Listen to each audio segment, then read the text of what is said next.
Hey guys, welcome. Thanks for joining us. Welcome to the Music School Entrepreneur Podcast. I'm here with Rory, and we have special guests today, Justin and Jenna from Kid Row Music School in Los Angeles. Hey guys. Hi, how are you?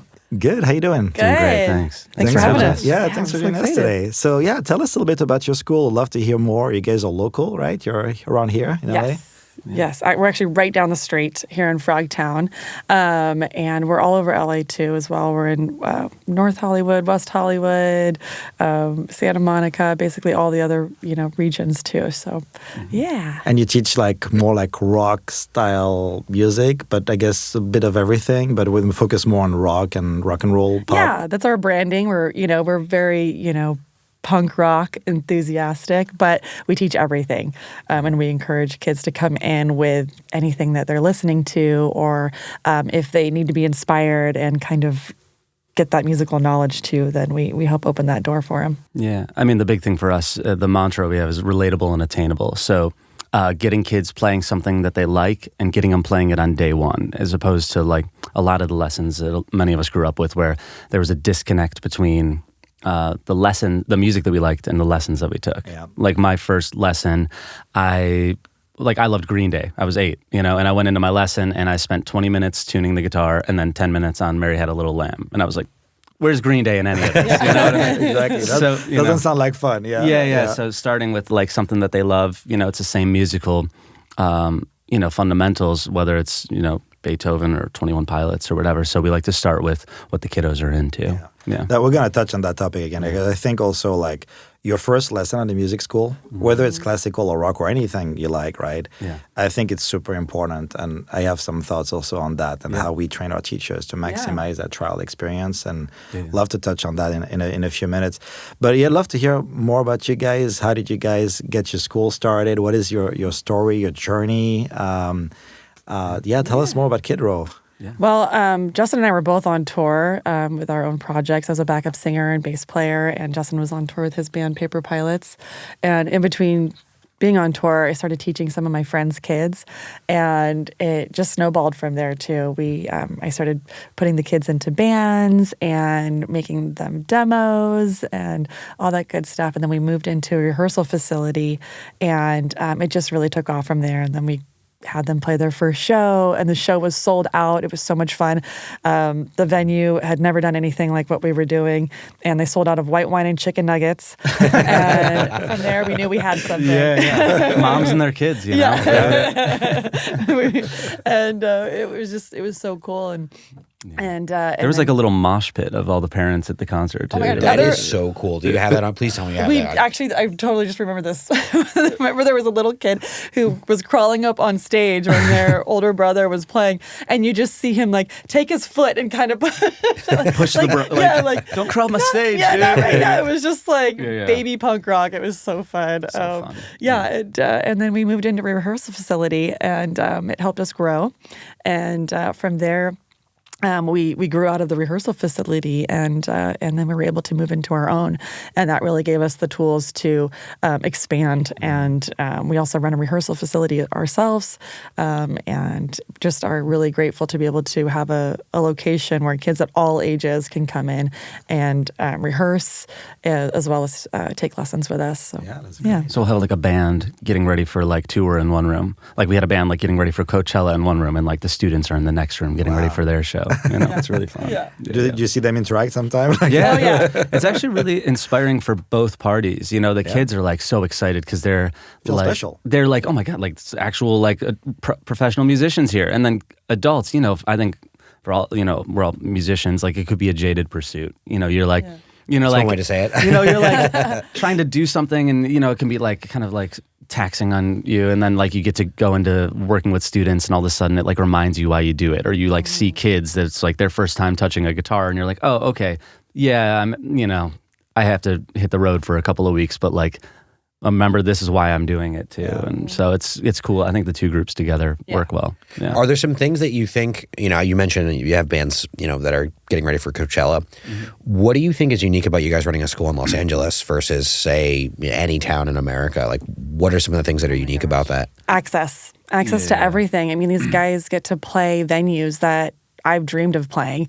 and they're 2 years old and they're already playing the Bourbon Room in Hollywood. And we've had students who have got to perform and for, incredible artists, one of which was the member of the Go-Go's and or members of No Doubt. And, we've just been able to give them access to that through, all of our supporters. And it's incredible. One of our bands just played at the Grammy Museum, and that was really cool too. Great. So yeah, just having the facilities to do that and access to that is so cool. All the local musicians, I assume. Yeah, the community has been incredible. That's, I'm from Cleveland originally, but, I moved to LA because I could tell, that this was a place where you could, make things happen, in a much more real way in the entertainment industry. And that's manifested in cool ways, being, starting a music school and seeing how that's, the community support that's rallied around it and brought people in and stuff. We haven't really advertised much at all since the beginning of Kid Row. It's all just been hey, Timmy wants to bring Sarah in and join the band, and Sarah wants to bring it, and it goes from there, Yeah, it's been an incredible warm word of mouth, and we have such an awesome community, and we're just so grateful for it because it really helped spread word. They really trust us with what we're doing and how we're doing it, and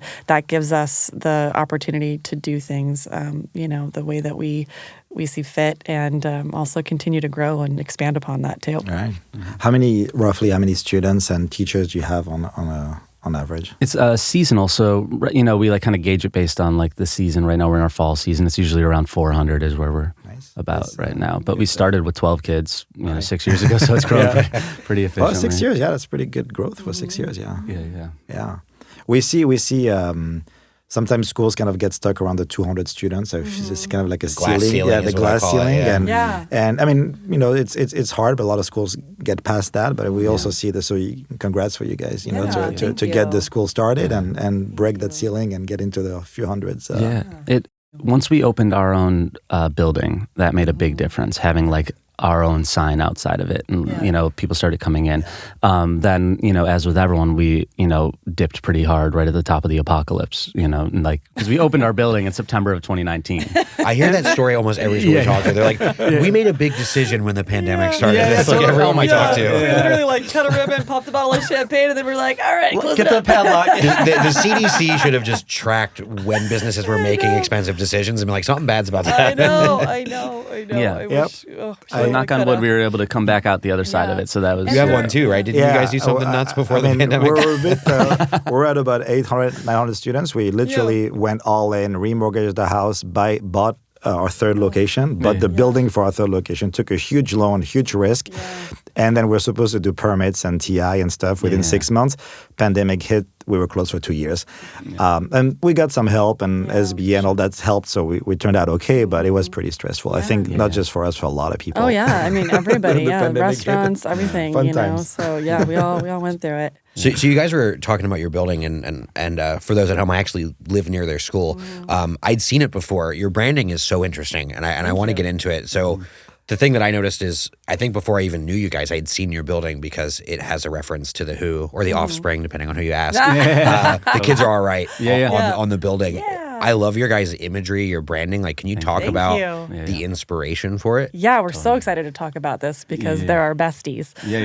They have a creative agency called Creative Drinking, CDA, and they do so many awesome, amazing things. But what we love about them too is that they really create things, and specifically for us too, a lot of play on words. And so we thought it was really fun. And oh my gosh, I wish you could see the list of options we even had to choose from because it was the hardest thing to even pick from.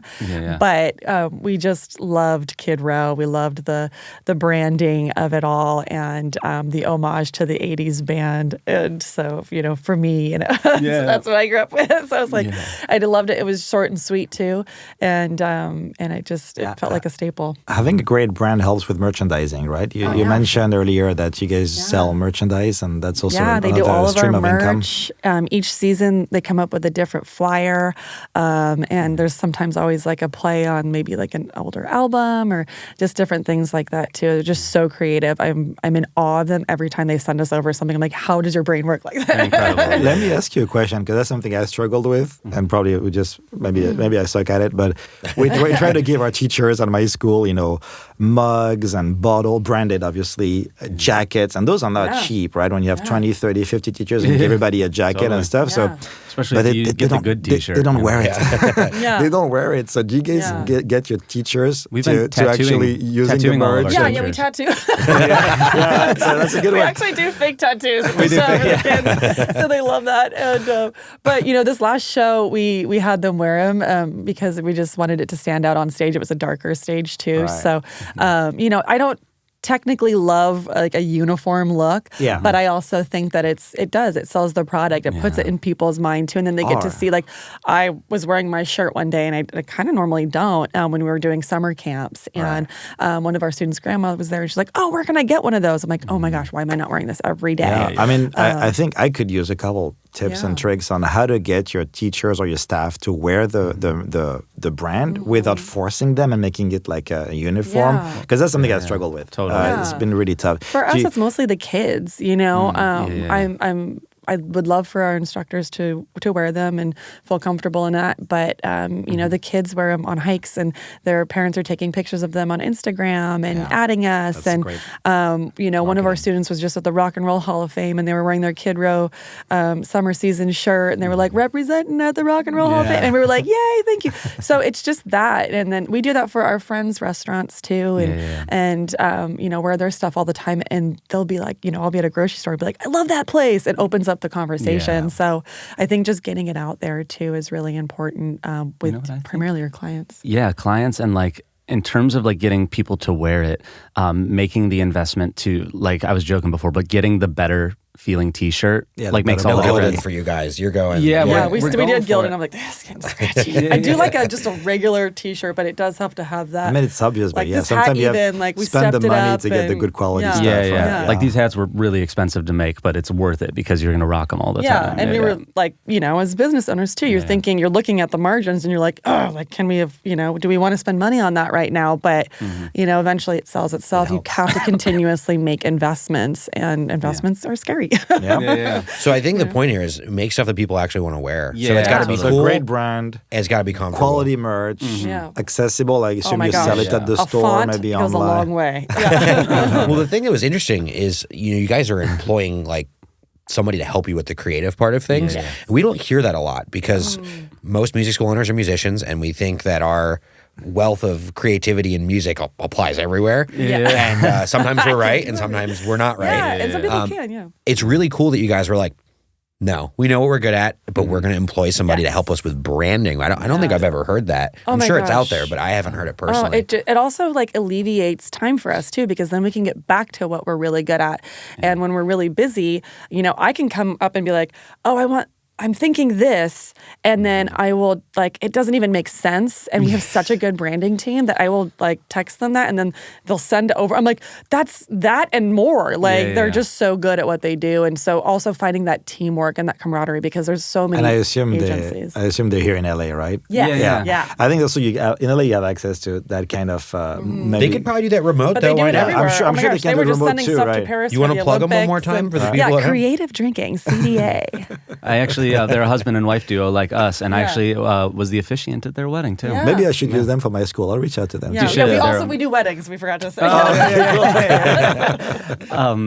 So that's made a big difference for us. Like that applies further than even just our branding, but delegation. I mean, being small business owners, I think we all know, like we're wearing a million hats at once. Well, for and I sure. think people are trying to save money. Yeah. So they're like, I'd like to put it into this, or we need new soundproofing and X, Y, and Z. You're seeing other things, but you have to kind of pare it down. What is what goes further, what works for you when you're not working. And a hat can do that, you know? Or hiring just all-star instructors, or like the best admin, like any like delegating that one can do really as things expand is been important for us, and that applies to branding and otherwise too. A pattern that we've seen with small business in general, and we see it in our industry, is like spending money to make money, especially when you're a small business, is hard.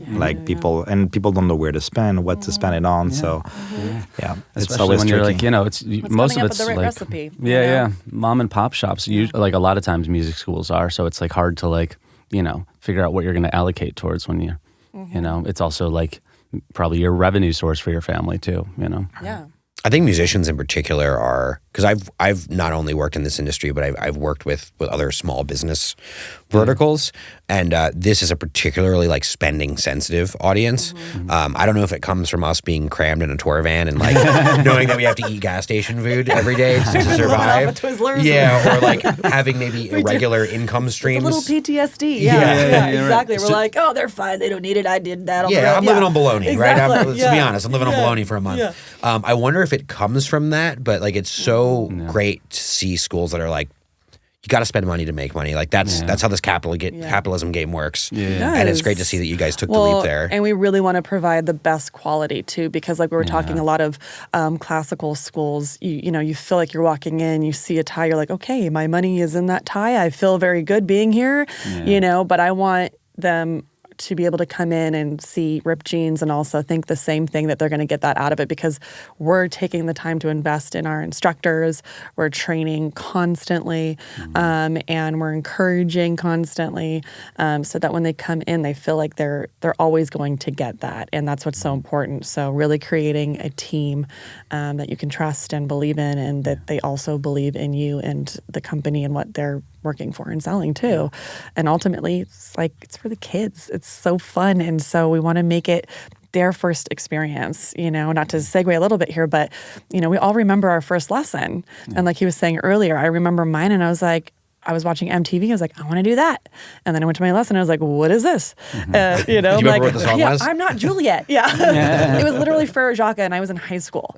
And I was like, no, Nirvana, please. But, so there is that. And so we want to be able to relate right away and make it a fun first experience, and then expand. So it's investing on a fiscal level, but also like our time capital, like really making sure to put in time. I do a lot of training and guidance and meetings and oversight with our whole team. And let's talk about that. I think it's a really great topic. How do we, get the right teachers, keep them long term? I have the same problem. Teacher retention is probably one of our we're hiring professional musicians, and so we see a lot of our teachers, and we encourage that too. Like, we're excited that they're professional musicians, and so are our clients.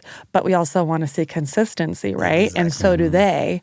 But how do you keep that, and how do you keep that balance too, where it works for you? So do you guys hire a teacher who perform? Because that's something, especially like for rock, like pop rock music, you want teachers to perform. That's something I always struggled with. On one side, it makes tons of sense. You want an active musician that's teaching also. But if it goes on to every other month, you can't build a business around that, right? So interview question 4 is, do you have any tours planned in our process, And we'll work with our instructors too. We've had some that are like, okay, I'm going to be out of town for 3 months, but I want to come back and then I can dedicate this. And so we'll find ways to make it work. And then it's, okay, you're not available. We don't want to lose you, but let's keep you on as a sub. Those kind of things too. And so we always ask at the beginning of each season, what's that going to look like? And then try not to give those instructors a lot of private lessons, because the private lessons are very ongoing. And it's really hard to have a new instructor all the time, especially when you get the ball. My school is more private lessons, and I actually had to pass many times reluctantly on great teachers because they were just active performers. And I just had to, just not hire them, because then I had the bad experience where they were just so unavailable. And you can't, especially it's kind of also my lessons. favorite thing. Like, we get on, I kind of want to create like a show that's like The Office, but it's interviews. And we've had some really historical. You have to share some stuff. Oh my God. It's just like, okay, so when are you available? They're like, I want a job. I'm never available. And you're like, okie dokie. See you Monday. I had almost the same thing. It's goofy, but we're very work selective. really hard. Yeah, very. And, just all-star instructors is who we want on the team. And also, you mentioned something, having a sub, that's also something that makes a lot of sense. But when I tried it, every time I had a teacher that would say, well, for XYZ reason, we can't really hire you, but we're going to keep you as a sub. They're never available when we need them. And you'll go through that so we too. kind of almost gave up on that. So what I found works good for my school is because we have a large amount of teachers. We always have, I mean, it works when you're growing. So as long as you keep adding teachers, we have new teachers that haven't built their schedule yet. And keep in mind, we do mostly private, so that may not apply for groups. But always have new teachers that basically have availability. So we use them to do extra makeup, so sub while they build their schedule. So we have some capacity for that. Oh, cool. Yeah. And I'm almost to the point, but we're at 1,400 students. So this starts making sense for us is to have almost like a hired and paid, whether they have lessons or not, but that do just subbing.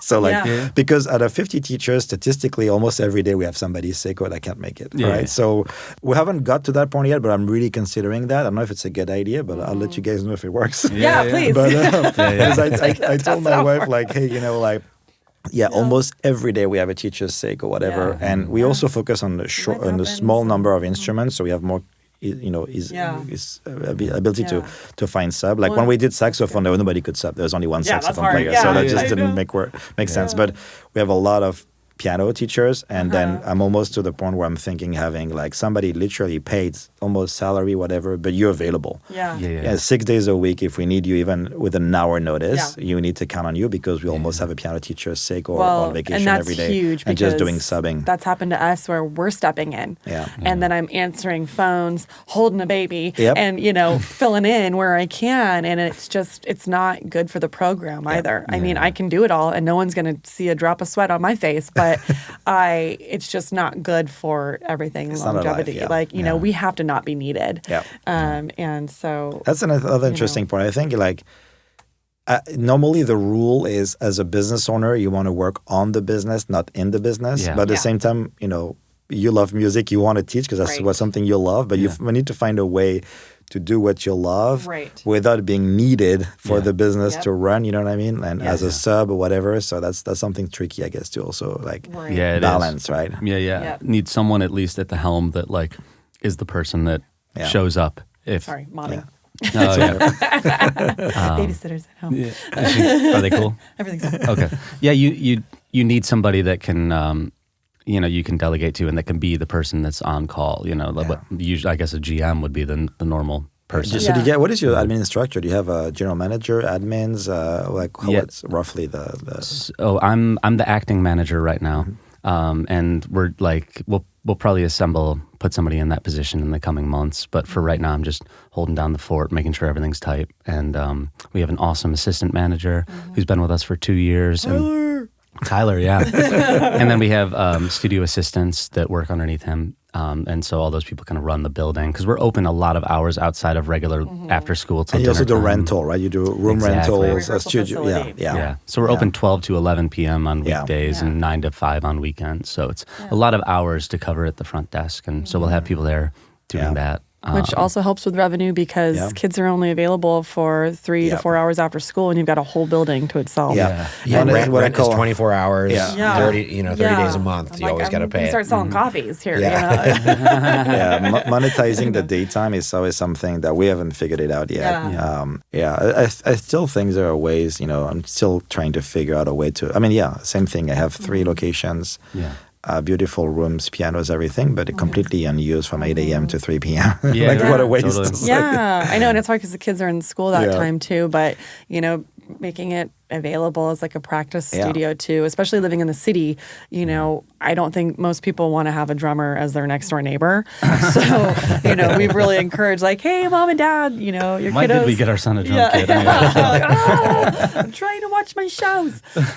So, we encourage them to come down and they can just jump in the practice room and they're being taken care of. We're watching them, we have surveillance in the room. So, you can feel safe dropping your kid off and letting them practice for an hour and then and also our building has been a rehearsal studio since the 80s. So before we took it over, it's been known as that. So there's a lot of repeat clientele that have been coming in since they've been rehearsing with us or rehearsing at that building for decades, and now it's ours, and so they keep coming in. So there wasn't much in the advertising front that we had to do in that regard.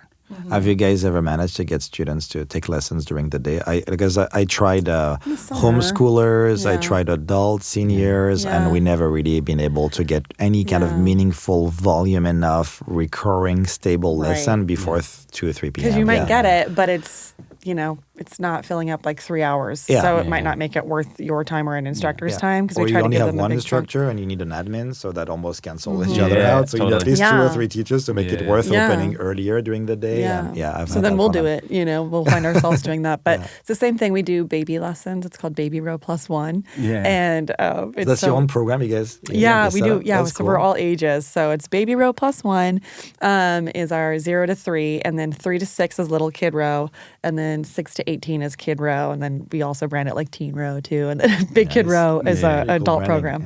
Yeah. So during that time in between naps, we're constantly like naps. When are naps? We're okay. This age group naps at this time, and then all that stuff. So we're trying to program that during the week, and right now we've been primarily doing them on the weekends, but during the day is a great time to just have kind of back-to-back group baby lessons or one big baby toddler lesson because you can have up to over 12 students in that band because you're mostly like entertaining and it's instruction, music and movement, all that good stuff too. And so we've been able to go to parks, we'll go to people's houses. That was the one silver lining with the apocalypse, as he calls it.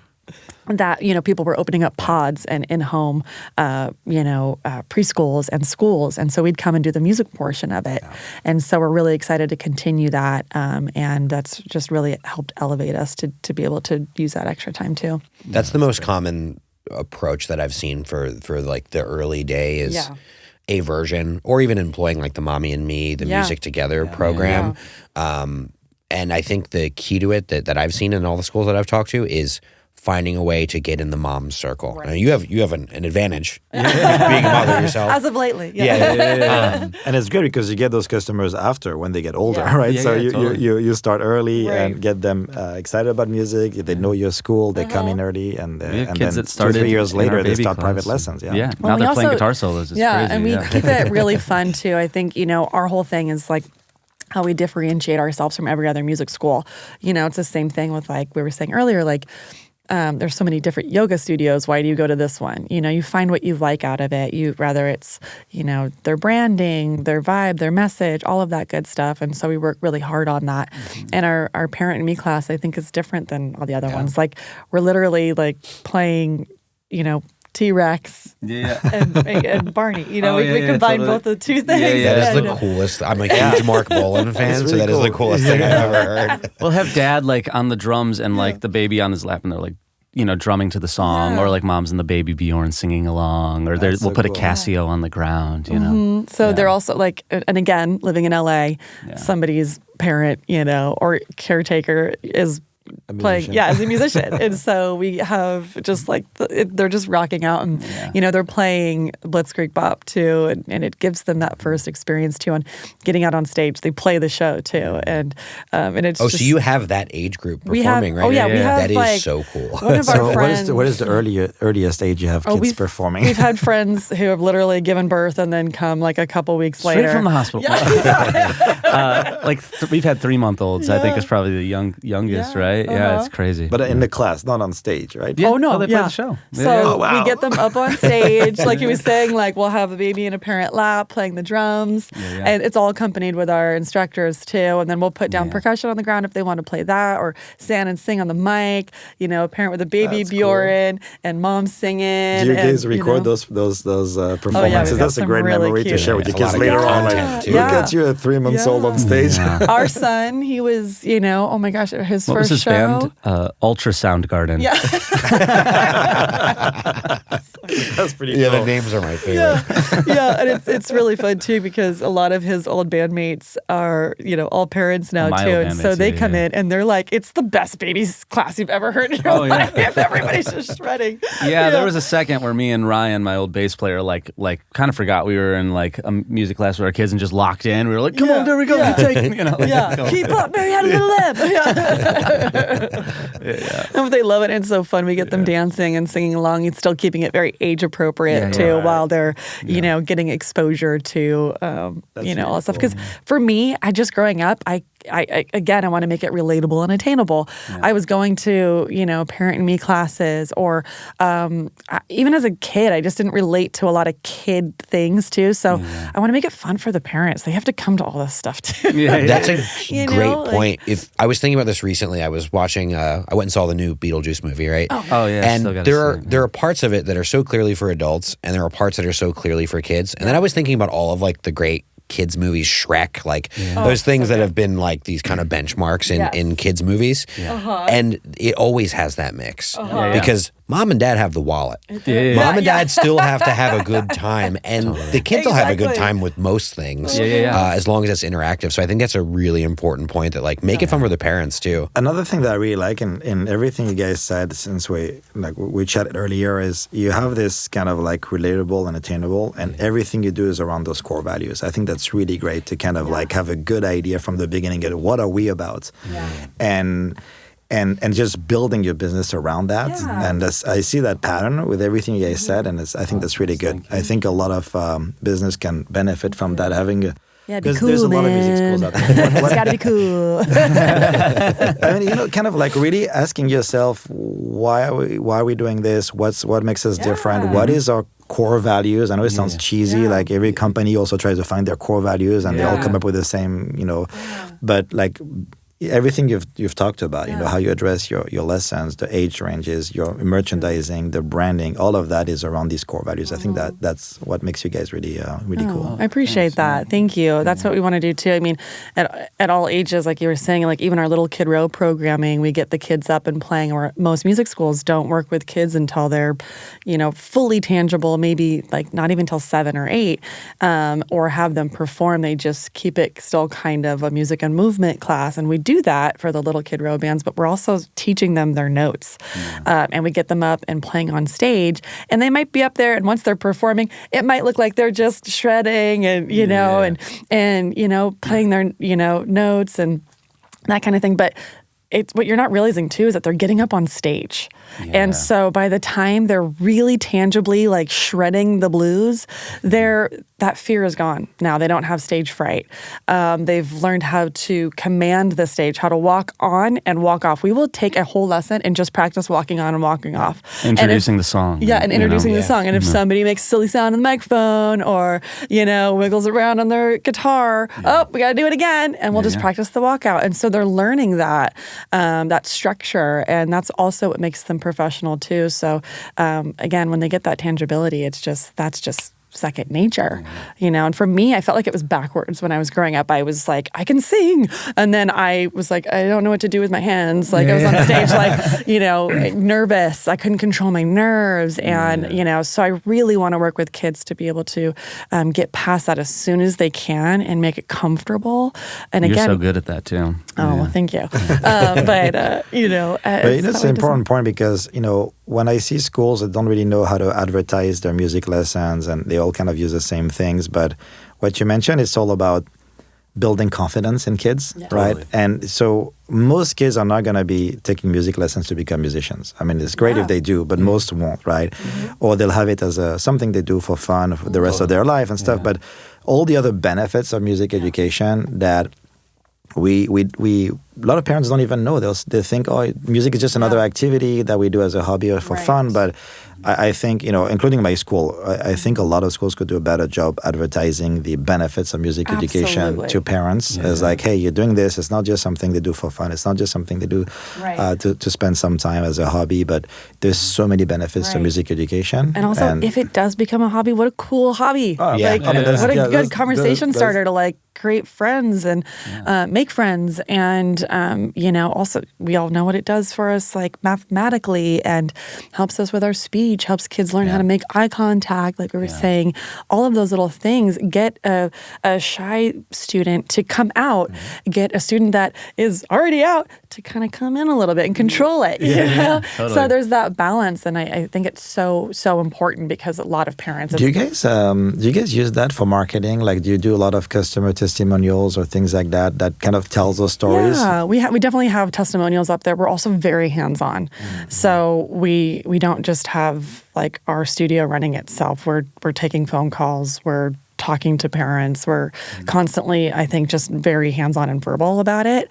But yes, of course, it's also up on our website and stuff like that too. There's a lot of schools still struggling with, what ads should we put out? Yeah. Like, what should be the marketing? What should we put on Facebook and stuff? And that's one thing also that frustrating with my school that I think we could do a much better job is we have so many amazing stories to tell and we're not telling them.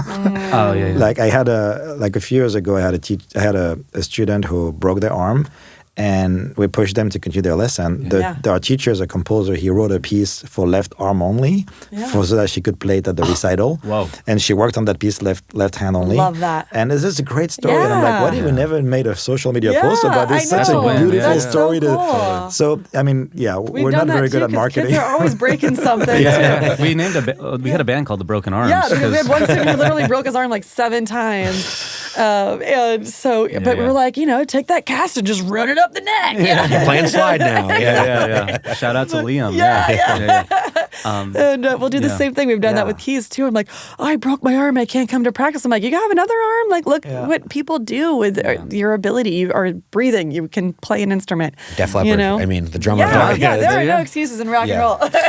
We haven't we've done a little we've done some Insta ads and stuff. We haven't done too much marketing. We probably it's probably an area to explore for us. The big thing really for us to go back to it has been the community, and it's such a tight and cool community of parents and supporters, and they all kind of spread the word to each other. So I find we actually see enrollment go up if we go out to dinner in Silver Lake, because we'll see 10 families and all of a sudden they're all telling their friends and stuff like that. So that's a pretty cool marketing approach.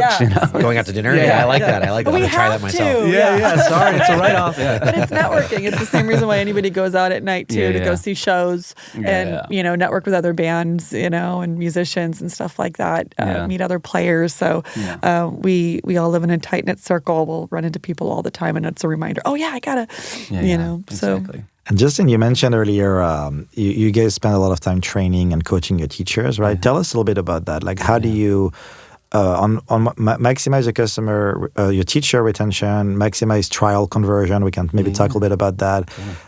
Because sometimes schools, we've been guilty of that. So we just hire a teacher and okay, they're good to go. Schedule them and jump in. Water's warm, because they know how to teach, right? Okay, you know piano, you know guitar, go teach. But what do you do to make sure you once you hire a teacher, how do you train them? What do you guys do to make sure they fit your culture? I guess that's a great question too, because a lot of musicians can play and they can teach, but they don't know how to work with kids, or they don't really know how to work with other people. They're more introverted. And so we find that out before we even put them in the classroom. And so, just because you can play guitar and explain a few chords doesn't mean that you know how to teach somebody. And so we will actually make them teach us first before we even bring them in the classroom with the students. And then we do very, heavy-handed training in the classroom with them so they can see our demeanor, how we make it fun, how we keep them safe. Safety is first in the classroom, and how we structure it, So we do this in the classroom, and then there's wiggle room to move around, If we're filling this, we can go this way, or a student wants to do this, we can kind of lead into that too. But I think a huge benefit for us is we've both been teaching basically alongside all of our other professional musical career. So we built this curriculum, with our bare hands ourselves. So if anyone has a question about what to do in the classroom, Jana or I are going to have the answer for it. And so we really know it on such a deep level, what we want from our teachers, that when I'm training them or Jana's training them, we're able to really give them the concrete things. Here's what you're going to experience in the classroom, because maybe they're an awesome teacher in one-on-ones, but I'd say 80% of our students are probably group lessons. So how do you teach 7 3-year-olds that have mini Stratocasters how to stay safe in a classroom is a very different thing from how to just play a guitar scale or whatever. So we teach a lot about here's here's what the classroom's going to feel like. Here's what it's going to look like. We have, our main like kind of safety rules, which is 3 main rules that we emphasize to our teachers and help them explain them to the kids. We always like kind of give them guidance from an early childhood development perspective about how to make sure to like engage students and nurture them. Because a lot of times it's like, especially with our younger students, like 3 years old, and I'd say our prime age range is 3 to 12. I'd say like with the 3-year-olds, it might be their first activity without their parents, like in a room. So really like, it's the teachers have to be like welcoming and nurturing. And sometimes you got to hold the kid and tell them, hey, it's going to be okay. We're like, hey, we're going to, do you want to go look at the guitars? Or hey, how about we do some drums? You have to like lower your voice or bring it up or be more playful or more nurturing depending on the scenario. And Jenna and I have done so much of that through the years that we really trained our staff extensively in that. In terms of retention, I think because Jenna and I were, built this ourselves and started as the teachers in the classroom, there's a big element of like, we're very teacher friendly. We're very instructor friendly. We like for our staff to feel supported and set up for success so that like they're, that's one of the big ways that we keep them around is that we like to, just make them feel welcomed and heard and like that we have an open door policy where like if they're having an issue in the room, like come to us. Right. You don't have to try and shoulder it and figure it out yourself. Like we probably have an answer. Like an easy anecdote is like one teacher was like asking me like, oh, I can't, we picked a song and all the kids are excited to play it, but none of the students want to sing it. What do we do? And Jana and I, without even looking at each other at the same time said, have all the kids sing it. So we have these like little answers that we're able to like give to them to help them. They're like, oh my gosh, yeah. Okay, now all of a sudden we're not singling out, sorry, Timmy, you got to sing this one. Now it's all 5 of you are going to be singing this song. And that makes for like a better experience in the room. So teachers can come to us for those kind of things. Yeah. So I think that's helped a lot in the process. When you mentioned the initial teacher training, do you guys observe their class, the first couple of classes? And because I found like usually it's once they got it, you don't really need to do a lot of quality control with music teachers. It is my experience. But I've had like great teachers that had rocky starts, like really, really amazing teachers, but I realized they just don't know how to do trial lessons. And I'll tell you a couple of stories. I had this violin teacher that was just a very good teacher. We interviewed them and they were great. And then we find out the trial conversion rate when they started was just very, very bad. Yeah. And then we that was more my wife, who's a real musician and teacher, would talk to them. And after 30 days, we'd do a 30, 60, 90-day check-in with new teachers. Yeah. And we look at trial conversion, we look at certain metrics, right? And my wife would be asking that teacher, like, so what do you do during a trial? And then they would be working on posture. I'm like, that's not very fun, right? Of course you got to work. If you do violin, you got to work on posture. Yeah, that's they would important. have stayed home if they were like, sit up straight. You need your trial to be fun, right? You need to learn something. You need to come out of it excited about it. So even though you're going to start, like your trial should not be your first. Your first lesson should not be the foundation. And you can make it fun. Should be like something exciting. Right? Teach them how to sit up straight in a really fun, kind of goofy way. You're talking to a child, and even when you're talking to an adult, you still want to make it fun. Because when you're being lectured, it goes right over your head. Right. I'm the same way. So I think about, how would I listen to this? How would I respond? And so you kind of do something that makes it fun, makes them sit up, put a whoopee cushion under their chair, make, oh, hello. But, we don't do that, but, those little things I think are really helpful. Yeah. I also look at it, because I'm not really a musician, but I look at it as a dad. When I take my kids to activities. I heard you're a musician. Well, I'm not a good one, but guys, he can play. This guy shreds. No, not really. But like when I take my kids to activities, I always ask them simple questions after. Did you have fun? What did you learn? Right? And sometimes they're not able to answer that, especially young kids. But a tip I use with some of my teachers, is kind of like make sure that at the end of the lesson you kind of go through what did we learn today? What did we do? 1,000%. Did we have fun? And think, because that kind of primes the kid to be able to answer that question more easily. It's a broad question. And it helps, because another thing that people don't realize, teachers and sometimes music school owners I talk to, is that the person that you're selling to is not the kid, is the parent, right? But you need to sell the parent through the kid, because the kid's going to tell them, they don't know how to articulate that. I learned this. And another trick I found worked is making sure that, so I have an anecdote that was funny. We had this teacher, was an amazing teacher, but his trials conversion was very bad. And I found out because I heard it. He was trying to impress the parents with his skills. And look, I can play Tchaikovsky piano concerto. Sounded great. I loved hearing it. Wow. But I'm like, your trials are not converting. I think you're like maybe having some. You're not here to prove yourself as a performer. You're here to prove yourself as a teacher. So focus more on the kid. Make sure the kid learn to play something, even if it's a very basic, set of notes, and they come out as, hey, I learned this today. That's a great point. I think it's really hard for musicians to pull back. To adjust, And I honestly, you can have really great teachers, but they don't not used to having the trial lessons and stuff. So they eventually they have some experience teaching. Sometimes they taught more advanced students, so they don't. And so for us, really helping teachers on their 30 and 60 days on how to deal with trials made a huge difference. Training them on how to greet the parents, how to manage the parents' expectation, getting the students' expectation. Oh, do you want to do like a more intensive lesson? What is your goals? All that stuff. Totally. I found out things that were kind of obvious for my wife and for me, even not being a musician, like a lot of teachers just didn't know that. And they could be great teachers, great performers, but they would just have no clue what to do with a trial lesson in terms of just how to greet the students and even kind of sell to the parents. I've had teachers like even tell parents, oh, you should try out the teachers. And I would be like, no, don't tell them to try out the teachers. They love you. To McDonald's down the street? I would tell them, no, you're great. You don't need to tell them to try out the teachers. Who is this guy? You should tell them, I look forward to seeing you next week. And maybe tell you what guitar to go buy or what music book to buy. Right? So I found, that initial training for teachers makes a big difference.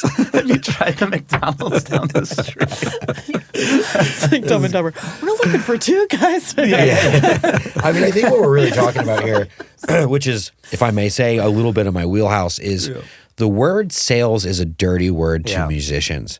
And I think it has to do with conceptually the teachers not even understanding what is a trial lesson and like aligning their expectations around it. Like, you do have to sell this thing. And I know we're all scared of that word, but let's talk about what we're really trying to do. We're trying to make sure this child is successful in their pursuit of music education. And they can't do that if you don't convince them that this is the coolest thing that they've done this week, this month, this year. And I think a lot of it just has to do with education to the staff and making sure the staff understands the value of how to treat a trial lesson. It sounds like you guys have a pretty good approach, though. Well, it's like, I think it's language on that. And because I think, when you're told something a specific way, I think those instructors might feel like they're coming in, opening up their briefcase, and then they're the ones getting the trial, not the kids, because they're trying to impress you. So I don't technically use the word trial. We call it a drop-in because a trial kind of sounds flaky and floaty to me. Like, it's walk in and then walk right out the door in the back too. It's, come on, let's come over to my house. Like, we're going to hang out. We're going to party. We're going to have fun. And that's what we're making it. And then they stay. And, we're not going to hold anybody to anything if it's not a good fit or it's just not their thing. They're going to figure that out, the same way they would with sports or anything else like that. But we're inviting you to come over and hang out, and we're going to show you something super cool, and let's do that together. And so we try to take that pressure off of our teachers and just encourage them to open up the way that they would if they had one of their friends coming over and wanted to jam. And so you get the opportunity to show somebody something new. And what I love when I'm teaching is watching a student go from 0 to 100. And I feel fulfilled the same way that they do, because I'm like, man, you came in, you didn't know how to play anything. You didn't know where to find a note, and now you left playing Green Day, and you know where your notes are, and then I'll inquire the guitar in too, and show them where those notes are on the guitar too, so they're correlating how the instruments talk to each other. So, I try to do that to alleviate the pressures on both ends, but to that point too, just training your instructors how to talk to the parents. It's very intimidating. When I was younger, I was very intimidated to talk to the adults. The kids would come in and I'd be like, yeah, let's go. And then I'd see the parents, I'd be like, hey, you're a grown up. Oh my God. And so the more you do it, the easier it is having those conversations. So we will literally practice communicating. Justin will be like, and it's not to step on their toes or, beat a dead horse or anything like that, like repeat after me. But the more you look in the mirror and say something and give yourself those affirmations too, the easier it becomes. And then, and it can be a small breakdown. It doesn't need to be this long-winded thing too, because half the time the parents are like, I gotta go. And that's the feedback we'll get from our teachers. Oh, they didn't want to listen. They needed to go. It could be, we did this today. We had rock and roll, blah, blah, blah, And also during the lesson, that's another thing that whether it's a trial or regular lesson, I tell my teachers, hey, write the notes during the lesson, not after. Because first of all, you don't have time after the lesson to sell or to do whatever. And so the parent will not tell you they have to go, the lesson is not over. So you still kind of keep the last 5 minutes to sell yourself, talk about goals, like try to part of the lesson too. And talk to the parent, because the parent is the one going to make the decision on whether they make that purchase or not, right? Absolutely. And I think it's been really important for us too to reiterate that to our instructors, because they feel like they're cutting into lesson time. That is the lesson time. So what did we do today? The same question we ask our kids. What did you learn? Blah, blah, blah. Writing it down for them, showing them how to do it on paper, and then having them tell it back to you. Because again, it goes over our heads. And so we'll do that even with our bands. We'll give out lollipops. And instead of sometimes saying, what did you learn today? We'll ask them a musical question that they learned that day. What's a fret? What's a fret? What's the first note of your song? How many times do you play it? Okay, great. Say that back to me. Okay, great. And I'll say, when your mom or dad or your caretaker asks you what you did today, what did you do? I learned but, and then so you're teaching them to not only remember what they're doing, but have that musical conversation and have it with their parents. And then now they're bonding. And then we teach the parents how to have that musical conversation with their kiddos. Super important. And simplify it too when you're in the car, things to listen to. Do you hear the bass in this song? When I was first listening to music, I didn't know how to separate the instruments. I was not hearing the bass or a cello like buried in the back. So opening up that kind of musical conversation. Who is this? What genre of music is this? And now you're bonding, because it's really hard for a parent to have a student come home and then try to encourage them to do their homework when they don't know how to do it. They don't know, they're not musicians. And then it's, why aren't my kids practicing? And it's like, just encourage them. Just leave the guitar out always. Leave the keyboard open, the piano open. They're going to walk by and they're going to start touching it a little bit more. And then the next thing you know, they're grabbing it. Let them play in front of the TV if they have to for 5 seconds. Let it be comfortable. Let it not be a chore. And then you can drill into, I think more structure too, putting that time in. And you've done a really good job building out like what a lesson recap should look like on a piece of paper. Kids are always going home with a piece of paper about what they learned that day. And not only what to practice, meaning like here's the frets and all that, but how to practice, breaking it out. Like, we want you to be at this tempo Monday through Wednesday. By Thursday, try and play it with your eyes closed, whatever it is. Like, give them little benchmarks throughout the week. Like a plan like a practice plan for the week. Exactly, because that's a whole different thing. That's different than like the actual notes that you're playing. That's like, because wrapping your head around like, how do I sit down and actually practice is its own skill set. Those lesson notes are crucial. I did that actually during the pandemic for my school as a mandatory thing. And it not only helps with managing the kids' practice, setting expectation and goals with the parents, but then when you have a sub, they can see all the notes that the teacher wrote. So it makes subbing and makeups a lot easier. I found lesson notes we started a few years ago, and it was like one of the best decisions we ever made. It made like also subbing makeup so much easier. And Opus does a great job with lesson notes too. We'll put it love into that. Opus because let's face it, thank you. That piece of paper never comes back. Oh no, it's gone. Folders, we've given tote bags, like all of it.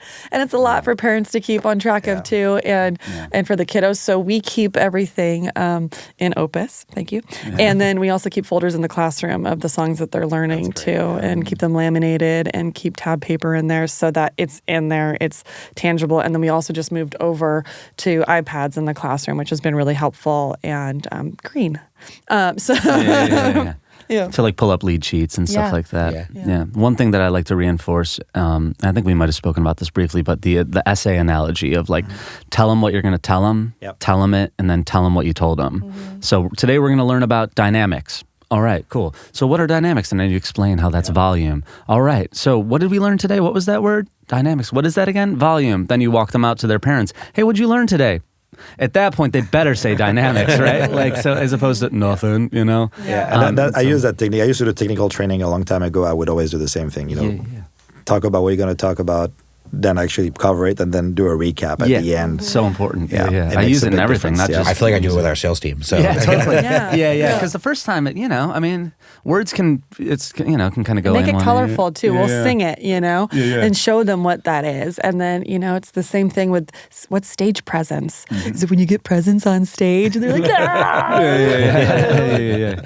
They go from there. It helps them memorize it too, because they think that was a funny moment. Yeah, totally. Yeah, so we like to do a lot of that. And then on the teacher front as well, last thing I'll say, I think on that is like we train them extensively on how to sell themselves. We want them to not feel like they're, sometimes musicians, they're either doing one of two things. One, they're Liam Gallagher, I'm incredible, I'm God's gift to music, or they're like, I can kind of play the drums. All our and I'm lead like, no, singer you could teachers are like, hey, everybody! Yeah, exactly. Yeah. So making sure that they don't undersell themselves. Because we might have a student that's 3 years old that wants to learn the drums, and maybe you wouldn't want to drum like, in a drum session or in a session or whatever, but like you can play basic beats and you can teach a kid how to play the drums, even if you're not like considering that for a career. Tiny milestones are huge too. So to an adult musician who's teaching, you might think, oh, we didn't get very far. Getting a student who's under, 10 years old to even sit still and focus on something and get one thing done is success. That's a win. That's a win. It's so important, and it's important for parents to understand that too. And getting them to play in time. Most adults can't clap in time. We've seen concerts stop. So we're clapping on 1 and 3. Yeah. Exactly. And so even reiterating that to the parent, like huge. And then so next week it's going to make it so much easier for us to get our drum beat down. Yeah. And so you guys can be practicing that to any song at home, and then they can see the work that's being put into the classroom. So never undermine what you're doing into the classroom. There's always something that's being learned. Yeah, totally. And it doesn't matter if your student comes in and is like very studious, or you have another kid that needs to like warm up for a second, just everybody learns differently. And so that's how I like to teach. It sounds like a lot of it too, like especially as it pertains to the teacher, has to do with regularly checking in with the teacher. Like we're learning this even as Opus continues to grow, how important, I know on my team, a really important step is the one-on-one meetings I have with my individual teammates. Say, how are you doing? What can I help with? Let's see what problems you have right now. Let's talk through them. Where are there areas where I can help you succeed even further? So much more helpful than a group meeting. I hate group meetings, and I'm the one running them. I can't stand them. It's good for team building, but The one-on-one is so important, not only at a tech company, but it's so important with teachers too. I mean, one of the things that I've talked to a lot of schools about is, they're looking to just grow the revenue they already have, right? How do I expand the revenue I already have? It's like, well, I just had this conversation when I was in Atlanta. Sit down with your teachers, whether it's once a month or it's quarterly. I think monthly is better if you have the bandwidth for it. Review their current caseload, right? Like who's your roster of students right now? How are they all doing? Do you need help with anything? What is the relationship with the parent like? And then also, if you want to focus on the revenue side, is there anyone here that you feel is prepared to go to the next level? Whether that means a 45-minute lesson instead of a 30 or 60 instead of 30, or do they need to be in a group class? Do you think they're ready for Rock Band? Is it showtime for them? Or the inverse maybe for you guys, they're loving the Rock Band. This kid sounds like he might be able to shred. Do you think private lessons would be the way to go for him? Like the effect that can have on your bottom line and also your insight into your staff is immense. Because teachers don't think about the That's business. So true. They only think about the art, the education side, and that's fine. That's why that they're great at that. And as business owners, we have to remind them of all the business aspects of everything. 100%. So that's also another thing that we do is we kind of work through, I guess the term is upselling, right? Which is dirty, other sales it's dirty a good word. Responsibility to have though too. We have teachers that sometimes like, I have holes in my schedule. Well, you have a 30-minute students here, and they're 10 years old. Maybe they should be doing 45 minutes. Have you talked to the mom and then maybe they need to extend. Oh, that's a great idea. And so we've done a lot of that because I'm looking at the metrics more from a business perspective, average revenue per customer, and try to push people to do longer lessons and increase. Right. And when we try to do that, it works very well when we do it through the teacher instead of doing it as a marketing campaign, right? Because they're thinking it's your responsibility to do that, and you're doing that, you're encouraging it, but they're the ones working with the client, and so you want them to encourage them because they're going to be able to say, here's why also. And I can do that for them, but you want to give them that language and remind them. And if you come in as a business and say, hey, you should spend more money with us, it sounds like you're just trying to sell me something. Now, if the teacher says, you should do a longer lesson because you have an exam coming up or the recital, and right now in 30 minutes, we don't have time to cover enough, At your age, you should really be doing 45 minutes lesson. So we also teach our teachers to kind of like upsell students, really because they actually do need it, right? They do. And it helps 30 minutes goes by so fast. Yeah.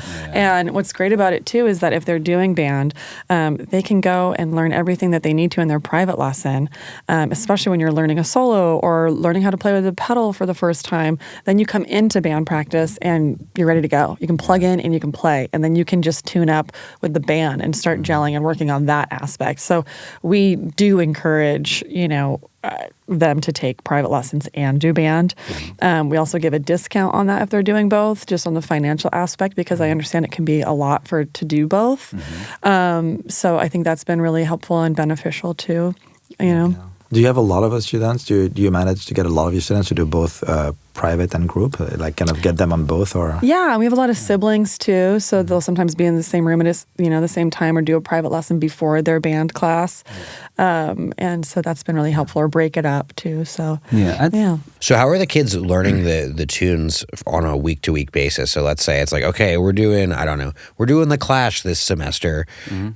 How is that kid getting that hands-on experience of like, here's how you play Rock the Casbah or whatever? Oh, yeah. So we teach in a group setting. I don't know if we mentioned that. That's one way that we elevate new instructors too, is we pair them with a longer-term instructor. So when they're teaching in a band setting, there's 2 instructors in the room. That's really interesting. And so we'll pick a song with the teacher's guidance. If the students have suggestions, great, because that helps a lot. Sometimes we have a list of Kid Row approved cuts, that we'll play from. And that one sounds cool. Should I stay or should I go or whatever? And so we can build from there.